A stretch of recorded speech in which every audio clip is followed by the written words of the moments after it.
ഈശോ മിശിഹായ്ക്ക് സ്തുതിയായിരിക്കട്ടെ. വിശുദ്ധ ലൂക്കാ എഴുതിയ സുവിശേഷം 1-ാം അധ്യായം 37 മുതൽ 38 വരെയുള്ള വാക്യങ്ങൾ. ദൈവത്തിന് ഒന്നും അസാധ്യമല്ല. മറിയം പറഞ്ഞു, ഇതാ കർത്താവിൻ്റെ ദാസി, നിന്റെ വാക്ക് എന്നിൽ നിറവേറട്ടെ. ദൈവത്തിൻ്റെ സന്ദേശവാഹകനായ ഗബ്രിയേൽ ദൂതൻ പരിശുദ്ധ മറിയത്തിന് പ്രത്യക്ഷപ്പെട്ടപ്പോൾ അവളൊരു സാധാരണ പെൺകുട്ടി മാത്രമായിരുന്നു. എന്നാൽ ദൈവത്തിൻ്റെ പദ്ധതി അവളുടെ ജീവിതത്തിലേക്ക് കടന്നു വന്നപ്പോൾ അത് മനുഷ്യബുദ്ധിക്ക് അസാധ്യമായ ഒരു കാര്യമായി തീരുന്നു. ദൈവത്തിന് ഒന്നും അസാധ്യമല്ല എന്ന ഗബ്രിയേൽ ദൂതൻ്റെ മറുപടിയാണ് അതിഗംഭീരമാക്കുന്നത്. മറിയത്തിൻ്റെ ജീവിതം ആ നിമിഷം മുതൽ സാധാരണമല്ലാതാവുകയാണ്. മറിയത്തിൻ്റെ മറുപടി വളരെ ലളിതവും, ഇതാ കർത്താവിൻ്റെ ദാസി, നിന്റെ വാക്ക് എന്നിൽ നിറവേറട്ടെ എന്ന്.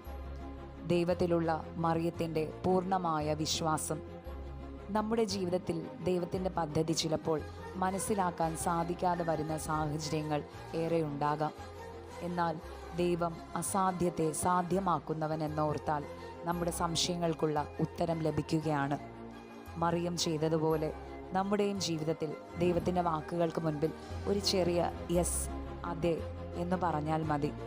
ദൈവത്തിൻ്റെ കരങ്ങൾ ബാക്കിയുള്ളത് അത്ഭുതകരമായി നിറവേറ്റിക്കൊള്ളും.